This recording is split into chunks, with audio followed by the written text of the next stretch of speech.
American film actress from the Golden Age, Lauren Bacall, once said, "Acting is a life of rejection." Adam, thoughts? Ain't that the damn truth? Yep. Or is it total bullshit? Well, it depends on your state of mind about it, I I guess. suppose.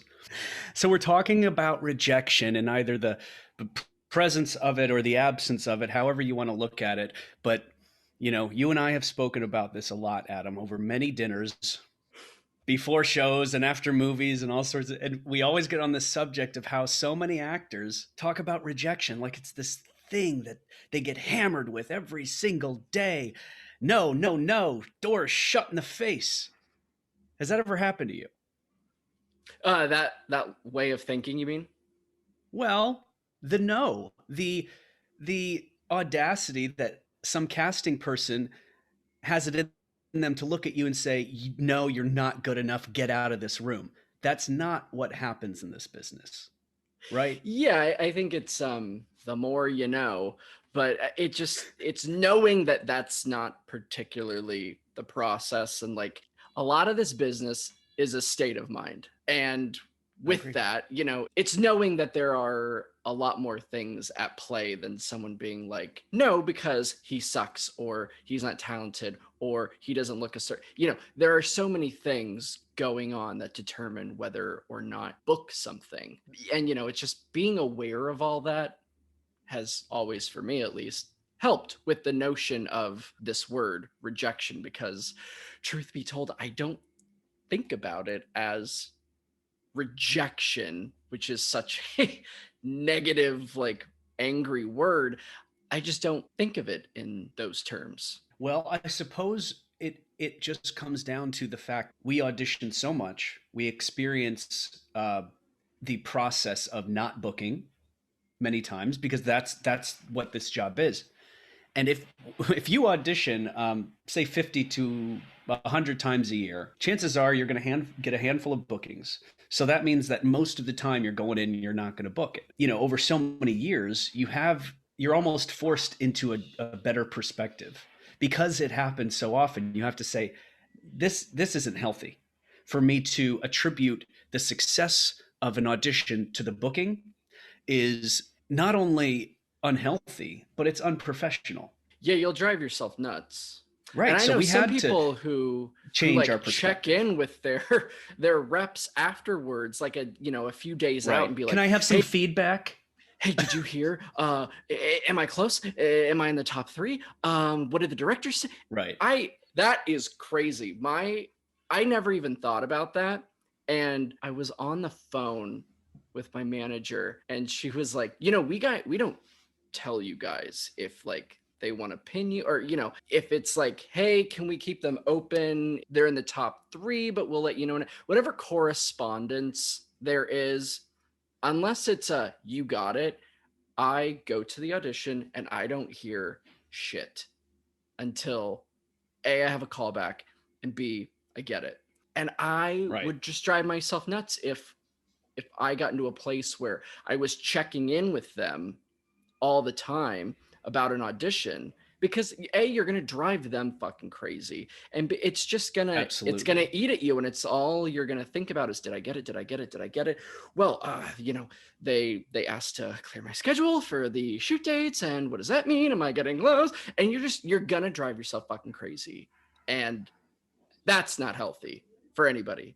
No. And I'm I think it's not about it's to it's do that. happened so many times where you get close to something, you lose it, and you get that carrot in front of you. You're almost there, and then it gets taken away. But it happens so often that you're forced to change your perspective, and you have to look at it in a different way because it's not helping you. And the proper way that you should be looking at it is my job in this today for this audition, which is what I'm doing today, is to walk into that room, do my job well, leave and have them say, "It was good.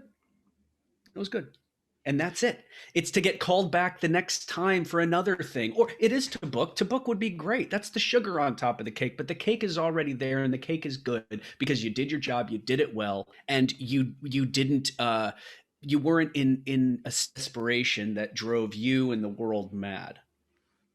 You know, you should, when we leave an audition, rip up those sides and throw them away, Yep. I because you usually, should when I think walk I'll out of the never see that building, again. in-person auditions, I would walk out the building, I would toss the sides, and then Right. depending on the time, I would go either treat myself to a drink or a nice lunch. And then I Yeah. would go home and Yeah. forget about it. Take care of yourself. Yeah.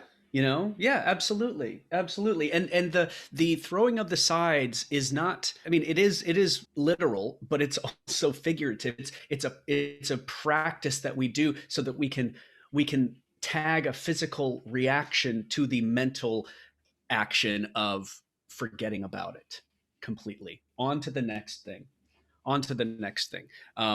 Otherwise, you're going to go nuts, because Yeah. if you audition 5 times a year, then fine, consider it rejection. But if you're going out the way that people are normally going out, you can't afford to do that. You know. Also, the idea, Adam, that like, have you ever lost a gig and then you were so upset, and then you booked something else during the shoot days of that thing that you lost, and it's like, okay, it all evens out. Sometimes we don't get something, and it's to protect us, to get us ready for something else, and we won't know that until hindsight. But we have to have the like faith kind of deeply planted in our heads that that's a total possibility. And there are so many other elements that go into the decision process. So what are those that you found, Adam? It goes through so many different people. It's not as though the casting director calls you in and then it's up to the casting director solely to cast you. It's like, let's Right. just say, for TV and film, for streaming stuff and network, big shows, a co-star, uh, a recurring guest star, things like that, go out. There might be anywhere between 600 to well over 1,000 submissions for that one role, Right. Right. right? They get inundated with a flood of faces, and then from there, the headshots, from there, it goes down to what, maybe 15, 20 people that they bring in. There's only so much time in a day, to schedule all these people, and that's just for one role. And if And Adam, it's, you were shown this process, were you not? Didn't you? Weren't you shown exactly what these oh yeah, casting directors do? I took a several week course at Right. a really wonderful casting office here in New York. And when you're there, they're like, Emmys are sitting there, so they're like, we know what the fuck we're talking about. And and on, I think it was like the last day, they were like, here, everyone come over to the computer, this is how it works. And they literally just went through and they were like, it's just headshots. What Mm, is the information we have about the character? What does the breakdown say? And then we go through and try to visually put together a group of people who we think represent this character based on the breakdown. Um, right. and, we ask, like, things that we get so caught up with sometimes. It's like up to a certain point, but it's like, well, what about my reel and my website and, all of my hedge? And they were like, we don't have time. Look at this one role. Here's all the submissions, and it's hundreds and hundreds and hundreds and hundreds and hundreds of faces. They're like, we don't have time to go through and look at what your credits are, look at your reel. We don't Right. have time for that.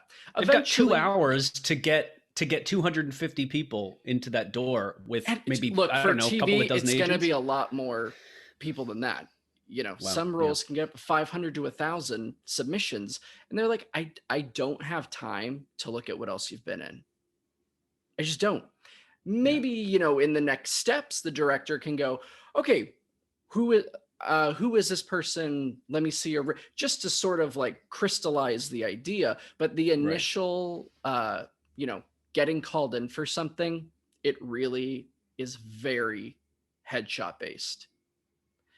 But then, okay, let's just say there's like what, 15 to 20 people who got brought in for a role, and then they do their couple hours of auditions, and they go, okay, I think we have like three that and then they take that to the director, and then the director and then it goes to the studio in LA or wherever, headquarters of the studio is, and it takes a few days to bounce around, and then they're looking at, okay, let's say we have Tommy or we have Adam, whoever, who is the actor that they're going to be opposite that's already cast. Do they look exactly alike? Are they polar opposite? You're talking about like the series regular versus the co-star. Yeah, exactly. Like you have two people the same height, same, yeah. What if you are a Caucasian blonde female and you are opposite a Caucasian blonde lead, and they're like, sure, this girl was the best actor we had, but she looks exactly like our lead. Let's go with somebody different. So on camera, there's, juxtaposition and differentiation. And, there's just so many things. Or maybe there's a series regular that's on the shorter side, but he's a series regular, or she, and you've got the actor who's supposed to have this scene and he's like 6'2". Well, maybe they're not going to pick you because no one can, we're not going to make that series regular stand on an apple box the entire episode, So like, these are things that are other elements that have nothing to do with your performance at all. You could have had a great audition. That doesn't matter. Do you know how many wonderful auditions that we've had where we didn't get the role? Perfectly fine. We did our job. That's the point. Yeah, and it's the knowing that there are things beyond your talent level or how you read or whatever that go into the decision of casting somebody versus not casting somebody. But, if you start to notice that certain casting offices are consistently calling you in, that's a victory. Like, you are doing something right. Well, let me ask you this. There's a show out there that you've been brought in to many, many times. Which one? And you won't, right? No, but like there's a show that you're going to what, Pier 50 whatever, and you've gone in there a handful of times, maybe half a dozen or more, and you continue to have that good, I think you just did recently, maybe you have a good perspective, a solid perspective, knowing it's good that they're calling me in. It's good that they keep calling me in because obviously I'm doing something right. So if you keep getting called in, it's your 12th time coming in for Law and Order. Well, guess what? I know people that booked it after 15. And the fact is, there could be people, you get to say New York, there's somebody there who's been there for 5 years already. And they've been auditioning for Law and Order, and their time is today. And your time could be tomorrow, or it could be in a year, but everybody has their time. And I think everything changed for me when I was in a kind of a rough place in my career and personally, emotionally. And I came across my friend Lucas.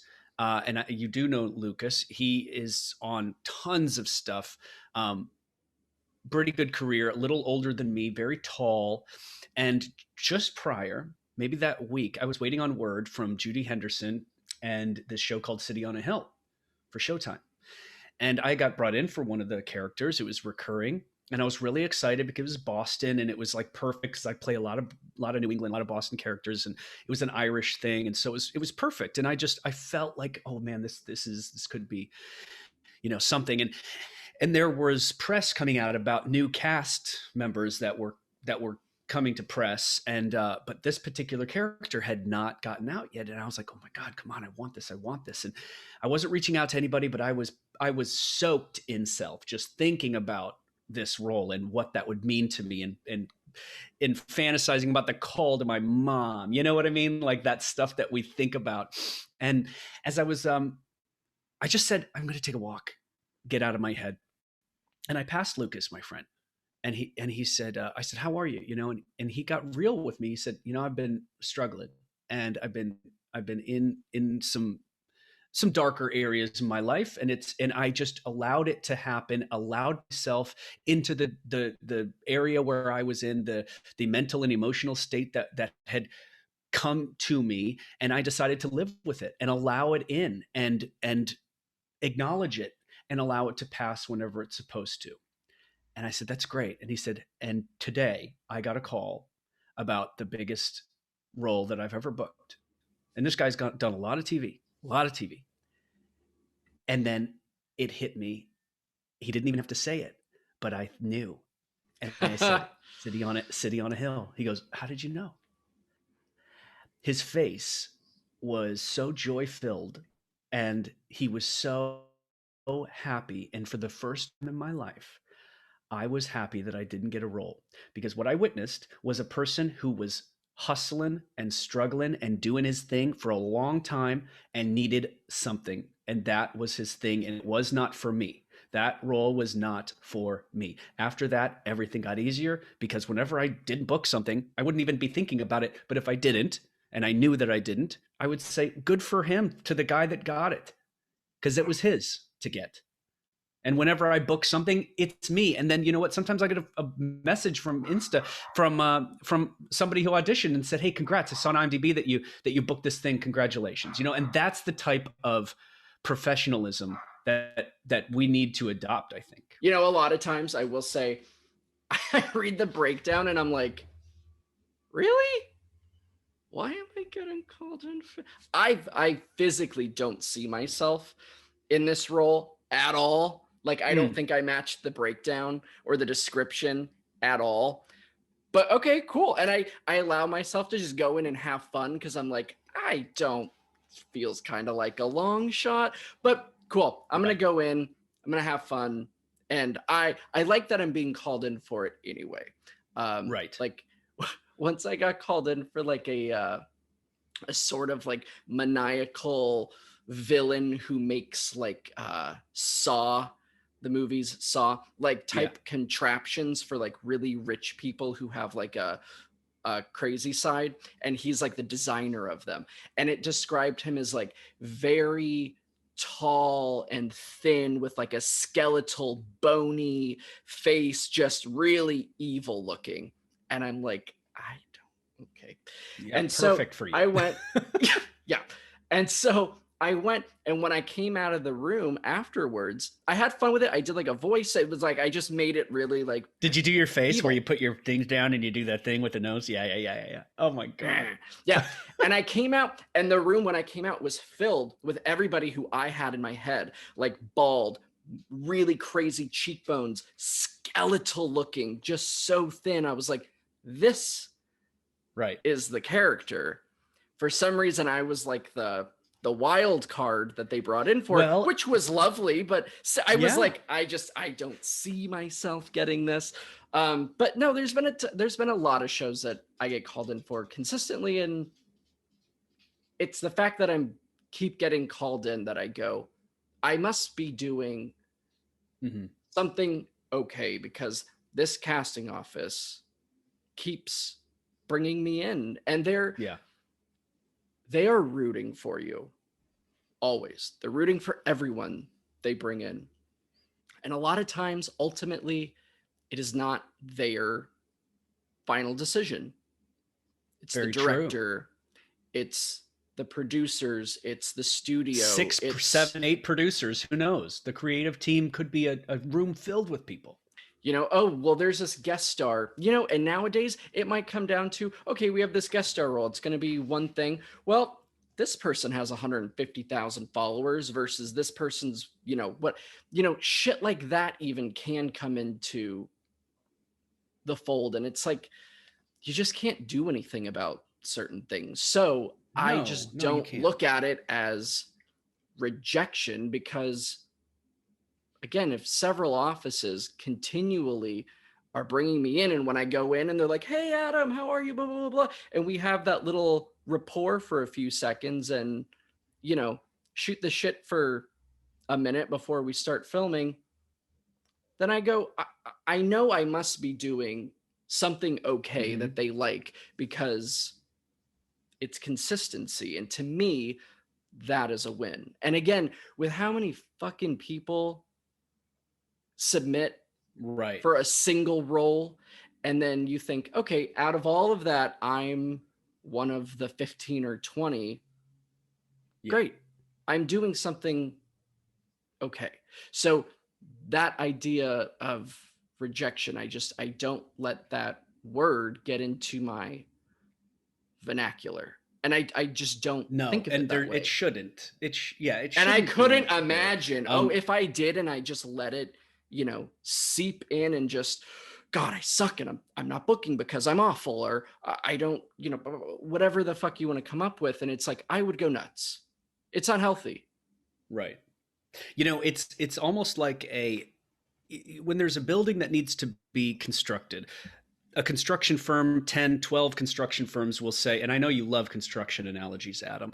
A construction firm will I prefer sports, but will okay. come to the developer and say, here's what I can do, here's the amount of money that I can do it with, here's what I've got with my tools and my equipment and all this stuff. We'll see.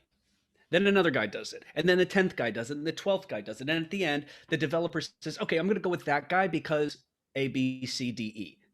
Hits his bid. When we go in an audition, it's our bid. This is what I can do. You've got a problem. I can fix it. This is my version of how I'd fix your problem. This is how my version of the character, of the story. This is my version. It can change, of course, but this is the one that I'm choosing to display today. There's going to be 500 other versions, and that's totally fine. It's like a lot. I'd love to know the probability of someone actually booking something with everything that goes into it, your schedule, your look, your talent, your height, your whatever. I mean, this and that and all these things. Do you remind the director of his ex-wife? Do you remind the producer of his mother? Like, who knows? Who knows? And it doesn't matter. You're just throwing in your bid, and then you're off to the next job site to throw down your blueprints You until got they to think of it contact you. as you go in, you do your job, and then you just have to leave and Right. forget about it. And you can't, just have it seep in all day, every day for, the week or whatever. Like, you just got to do your job and throw it away. It's like with TV and film, it's a huge revolving door, like there's going to be more episodes. There are going to be more characters in just a few days when the new episode comes through, the casting office. So it's, it's not like let's just say theater or something where once it's mounted, that's kind of the more so with plays, like that's the cast and there's only, maybe 10 people and it's meant to go for months and that's all there is. It's like with TV, they shoot for 8 to 10 days. Some shows for like going on 9 months. If it's like a 22 episode season structure. And that's just one show. It's just there's so many roles to be had and you got to go, there's going to be another one. It's okay. Absolutely. We see a lot of our favorite actors in their best performances and most iconic roles, but what about all the ones that they lost? We only know probably 2% of their work because the other 98 was like, well, that movie fell through, that thing never got made. It was between two people and Alan Rickman got it instead of whatever. Like, it's there's so many. It's like a band and songs. Like, think if you like the music of this band, think of all the music that they didn't write. Think of the things that they didn't show, and so that's something too that we should focus on is like at the end of a career, you've got thousands and thousands of auditions, and in this little basket are the roles that you booked, the stuff that you got along the way that grabbed you and you grabbed it and made it your career. And it's not supposed to be every audition. It can't be. It's impossible. It's just impossible to book even a majority of the auditions that you go on, no matter how good you are. So, the whole thought of being rejected, and then also the idea that you go into a casting office, no one's going to be rude to you and tell you to leave unless you're setting the room on fire. They'll be respectful. You do your thing and then leave. Maybe you didn't do a great job, but they'll never see you again, and that's fine. They'll never close the door on your face or tell you that you're terrible. Most likely. Yeah, I think unless like the you're only really awful. No. I think like the only time I really, was letting it affect me was when I was trying to get represented because it wasn't I don't know, it felt more like, oh, nobody wants to take me on. And so that was like, Right. Jesus It's a little Christ. more But personal, yeah. yeah, and but then, I would sometimes have conversations after the interview and audition and all that. And, I kind of kept hearing like, I really love you. I just have 6 of you on my client list Yeah. already. Like I have exactly you multiple times over. And I'm afraid to add one more and start cannibalizing my other guys where it's like I have Right. all of you going in, consistently. And um yeah, so that's kind of the only time I was like, oh, I'm feeling rejected. That And was for fucking those, hard for me getting rep. That was a it is hard. process. It was a Yeah, it is process. hard. I mean, there's also I just went through like a ton of meetings here in LA. I just got here, uh, and in those meetings there was a lot of stuff kind of illustrated for me that I didn't really think about. Like they have, agents have a small like population in their roster for developmental talent, talent in development.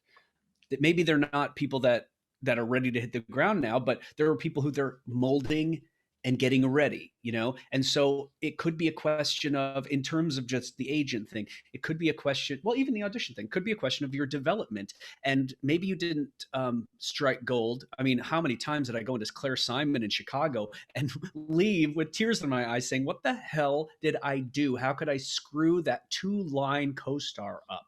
But the fact is, I had to screw up a lot in order to come into Simon and do it again for Chicago PD and for Shameless and book. Why? Because I fell like a dozen times before, And so sometimes we're not ready. And we have to be okay with the fact that we're not ready, because I'll tell you, I was super, super, super ready for my first guest star, and I was not in a good place. And I thank God that they rewrote some scenes with and gave me less lines, because I could barely hold it together. I was not ready. I wasn't ready. And so it taught me, hey, it's all coming in the speed at which is appropriate for you and where you are. And if you just let it and stop wrestling success, allow it to happen, and it's way easier. Again, knowing they are rooting for you. And when you start Yes. to notice yourself getting called in a bit by the same places, it's like it can be very frustrating and it might take years and years and Mhm. years.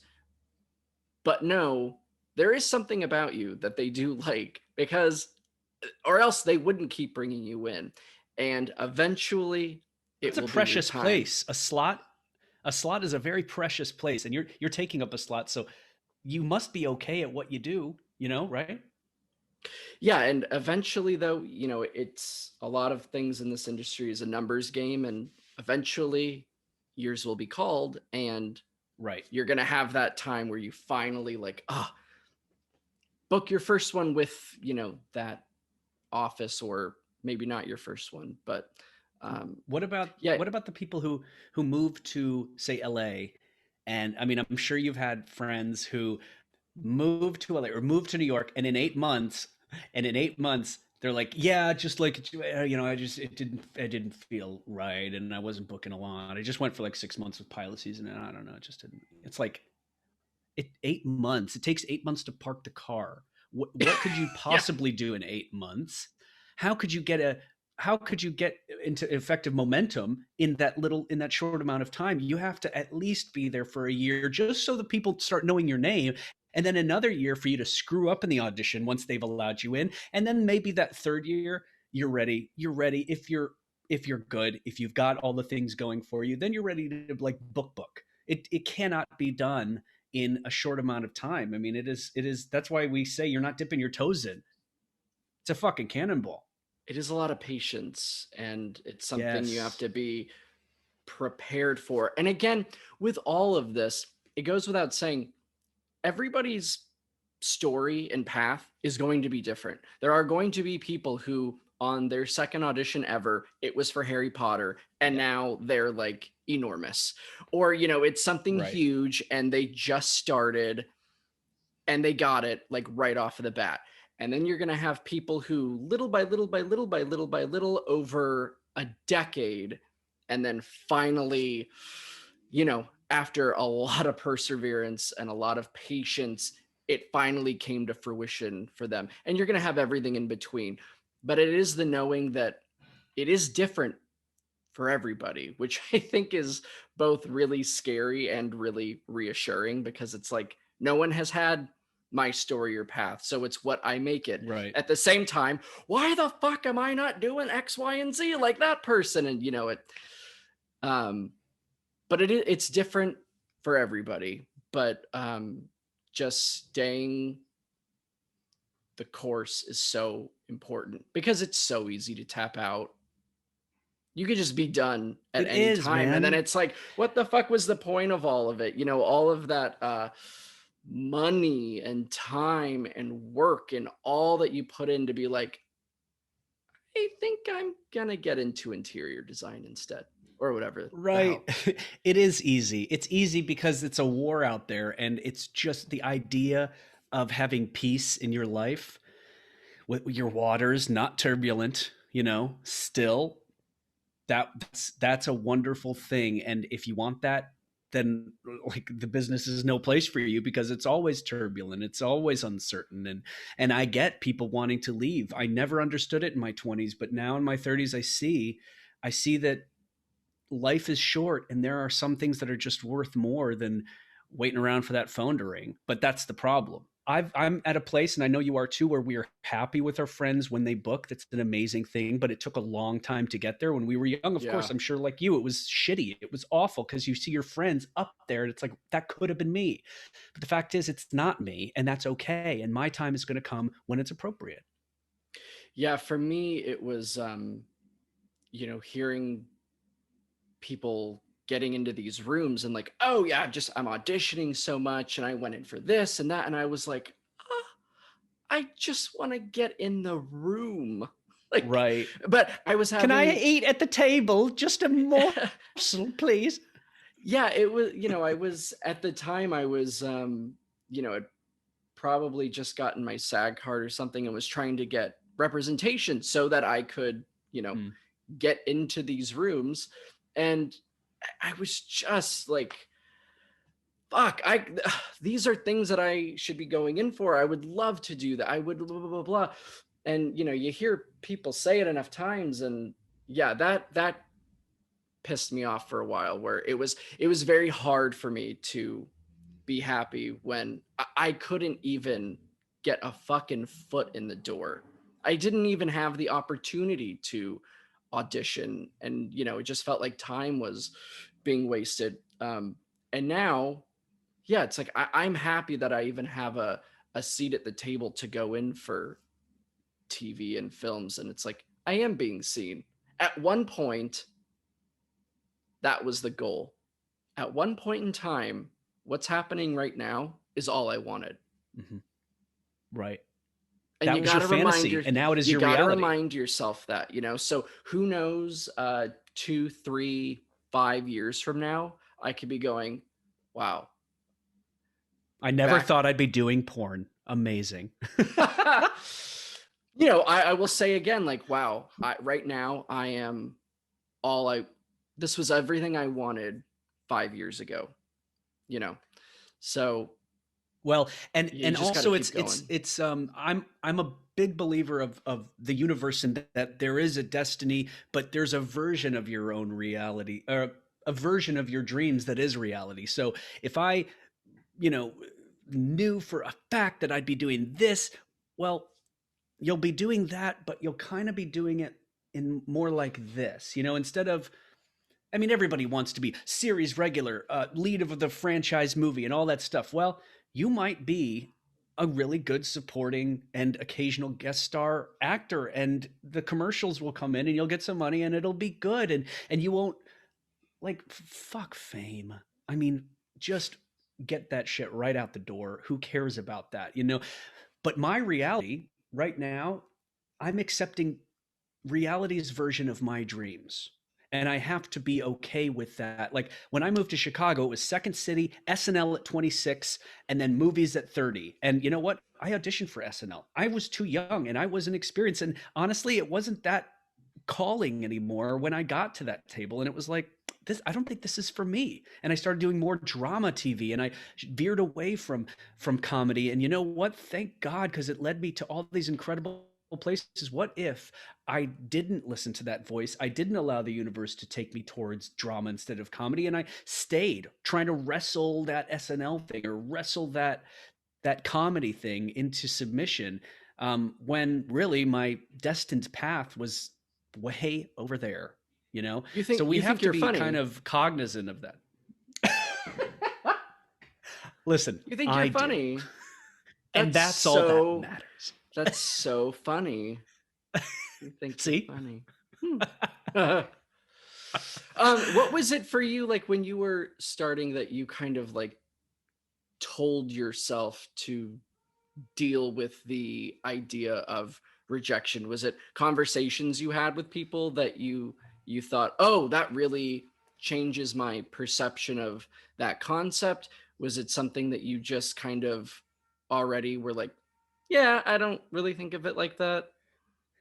I think I made myself uh, busy. I tried to audition as much as I could so that I could not think about what happened after the audition. And I just thought, if I had 20 plates going, then I'm not going to just be focusing on my one plate that's spinning. And that helped. Also, whenever I was on set with somebody who was in the game longer than me, I wanted to ask all these questions. And we said in a previous episode about uh, one of my co-stars on Case of Blue, who had been in the game for a long time, and he was talking about his drought, which was like 8 times longer than mine. And I had to say, oh, okay, everybody gets this. I see. So it kind of like adjusted my perspective in that way. But I'm also kind of a realist, and there is like a logical way to go about illogical pursuits. And I knew that I wasn't going to book all the time, and that's okay. And but once I started booking, I saw how, okay, here's what happens. I get maybe a TV gig, a couple of movies, maybe a commercial or two in a year. And you know what? Thank God. Why would I be complaining? Because like you said, I found myself in this place where at 14, at 20, at 22, I was just wanting this so bad. And a bad year for me is like what, 4 or 5 bookings? It's like, come on, when are you going to be happy with what's happening here? And I think just as you get older, you start to realize you're right where you're supposed to The be. check's only 10 million, I want 17, you know. Right. It's, we can get so bent out of shape about things. And when people say, like, talk about how you're booking and who's your agent and how they doing, and actors are like, yeah, I'm not booking anything, my agent sucks. Well, it's like, dude, don't blame anybody else. This is just the business. And the quicker that you find a healthy way to navigate through it, the better. It's going to save you so much time. So how about you? I mean, when you were initially not striking gold, what made you continue to show up? I was just so happy I was getting auditions for real shit that it was like, oh, Right. this could hugely impact me. Like if I got, and it's okay, I didn't get that. That's fine. There's going to be another. And then it was this show, and it just, I don't know. Maybe the dangling carrot always in front of my face just, you know. There is poetry in it. I mean, there were times where, I mean, I had a call back with Spike Lee in the morning, and in the afternoon, I'm in line waiting for food stamps. Like, that's fucking funny. That's hysterical. I mean, that is funny. I have to look at the poetry of that and know that in 10 years, I'm never going to forget that. And how, like, I knew that I wasn't going to get Klansman. That's fine. I'm cool with that. But I love the fact that here I am shaking hands with Spike Lee, and then I'm going to go and, like, get some money from the government because I'm so poor, for Yeah. I can't even feed myself. And that is funny. And I love that. And I'm always going to remember those. And, wiping down tables and doing all that crap. That's what makes it so sweet. It's not the bookings, it's the struggle between the bookings.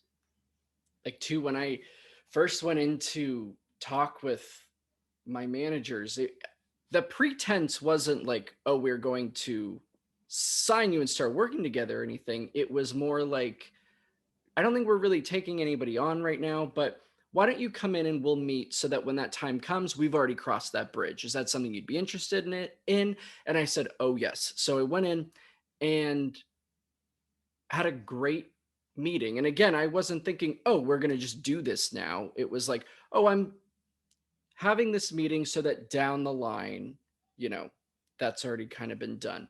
And at the end, Mm. they were like, all right, well, I think we're going to start sending you out on stuff. And I was like, oh, okay. And then within a few days, I went in for whatever that Deborah Messing cop show was on NBC a few years ago, or whatever channel that was. It was like a few days later.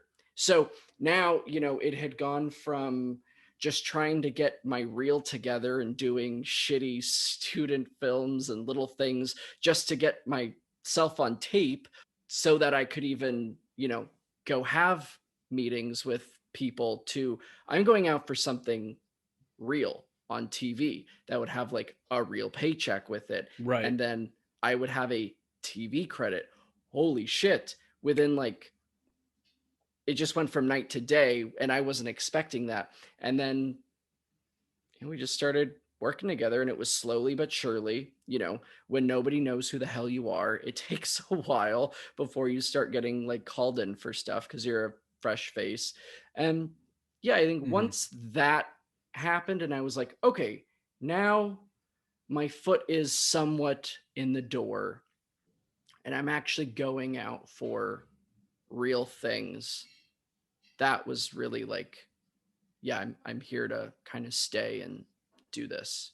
And Mm. it's the understanding of there's always another episode, there's always another series, there's always another movie. When it's my time, it'll be my time. And, you know, like everybody, you're going to have big droughts where you're like, I have not auditioned in fucking months. What the hell is going on? And then Yep. you have so many auditions that you're saying, I'm going to work on this one at this hour, this one Yeah. at that hour, Yeah. You're you know, being to like keep selective. up Yeah. because you're Feast like, or oh, famine. Yeah. yeah. But it always goes like that. It always ebbs and flows. And when it rains, it What pours. And when it's about dry, it's. we've talked about when it's not up to us, but what happens when the actor actually is the problem? So Adam, if you book something, obviously did those things right, what are the things that you avoid in an audition? Say there's somebody listening who has never really done a legit big casting director audition. And there are people, and I don't know if you've been a reader, I've been a reader, and I've seen a lot of people come in and do the wrong thing. What are the things that you avoid when you walk into a room that will ensure a callback, a he was good, a booking, a whatever? Put money down on the table, and you're like, just please um, I cast me. think I think I just look at all of the information that's available from the breakdown to, you know, in the script, everything that's around the start and the stop, you know, just reading what's before, Right. what's after, just soaking in all the information I can so that I go in with the most knowledge. And then I think I just try to do something a little different. Right.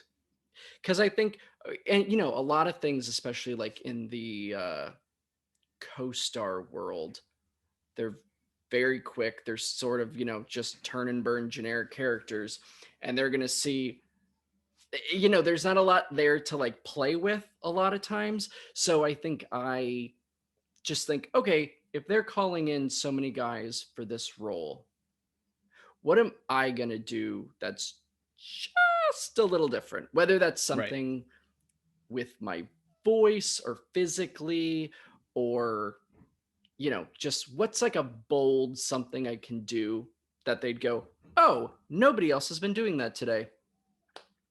I think it's Or just even sort of the way subtle. I, Or even yeah, subtle. or Some actors, I think they think they've got to make this huge bold choice go big, and then it's like it's just too much, and they're like, thanks. You know, it could be subtle, but whatever the difference is, they're seeing 300 people. So whatever your first intuitive action would be, think of the second or think of the third. Maybe it is your first.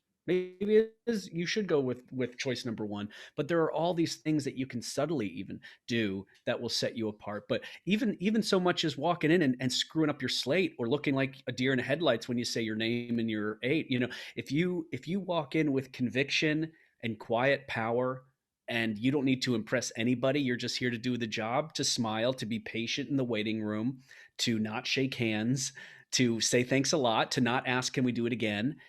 You're on their home turf. It is not your house. So, it's just you're graceful and there's no ego, but yes, self-confidence. And you leave just as quietly as you came in. And there are a lot of people that just don't know that stuff. They walk in, they want to talk and they want to do another one, and they treat it like it's their own personal playground, but it's not. That's their place of business. You're walking in on their turf. So And don't be afraid to ask questions. Because right.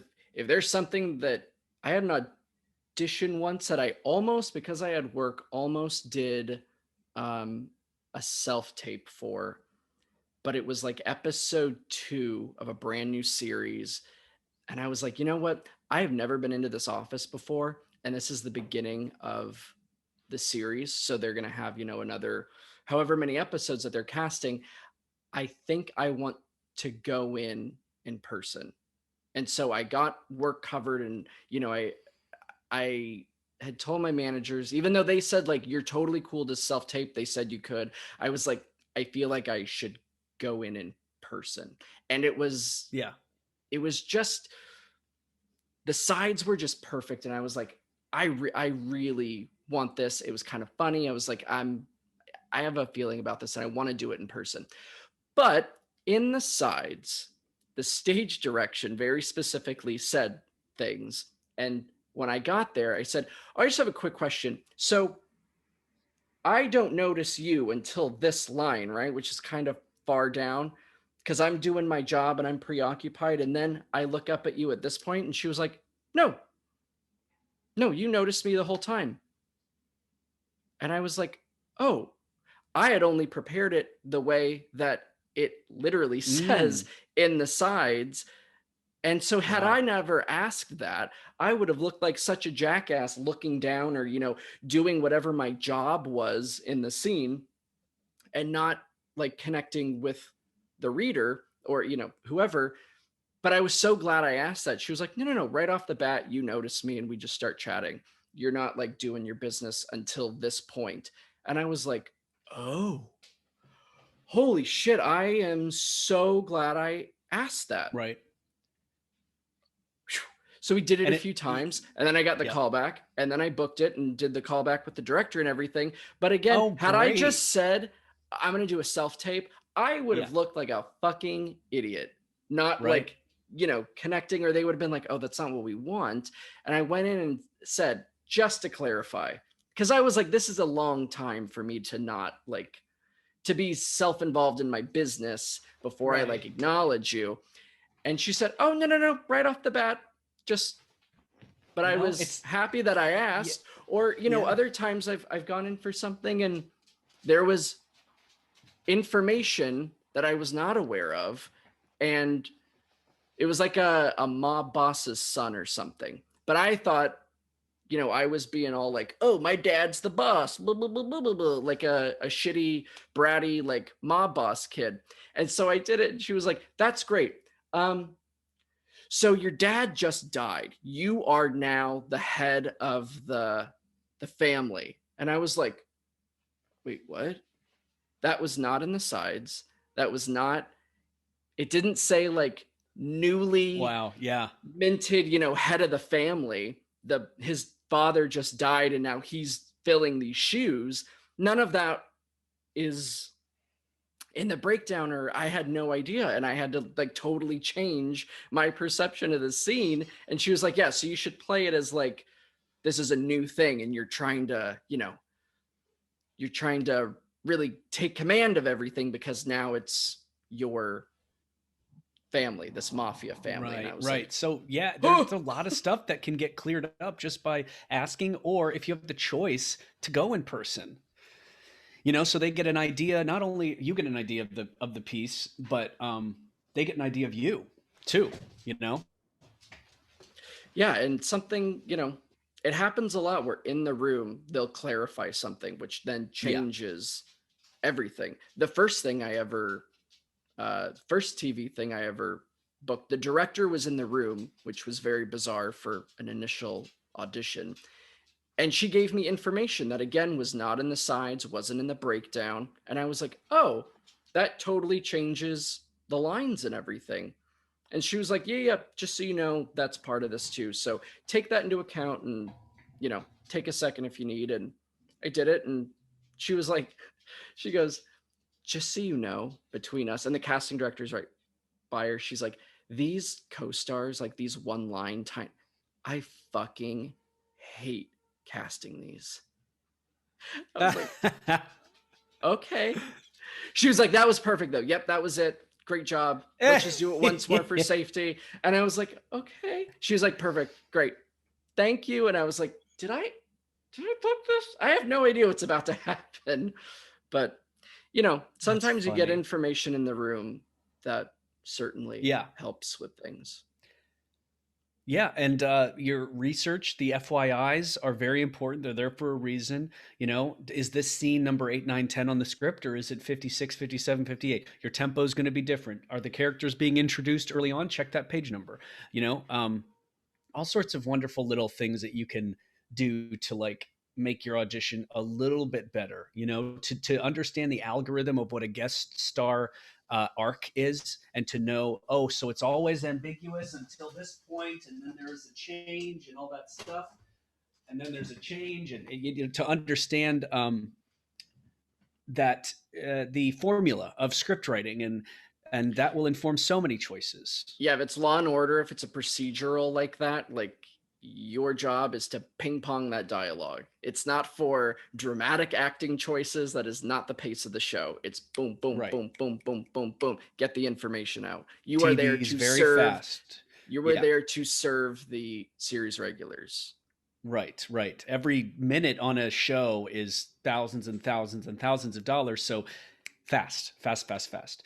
Also, to look up on IMDb Pro, to look up the writers, to look up the creators and the directors. What's their tone? What's their style? What do they like? That'll inform a lot of your choices too. And if there's nothing, then that's fine. It's totally cool. You just do your own thing of what you think that you should do. And if you make a little choice that's a little different from everyone else's, then you did your job. And if you came prepared, that's another thing. Being prepared is such an important thing, and it depends on what market you're in. They said if you can tell the difference between an LA guest star and a New York guest star on set, the LA guest star is learning his lines in the makeup chair.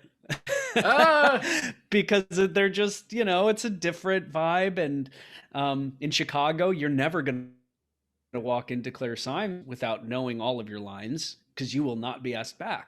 And there are other people who say, oh, yeah, yeah, just, have it in your hand or whatever. Everybody's different. But the more you audition with those same people, the more take some notes. yeah. What do these people like? What do these people not like?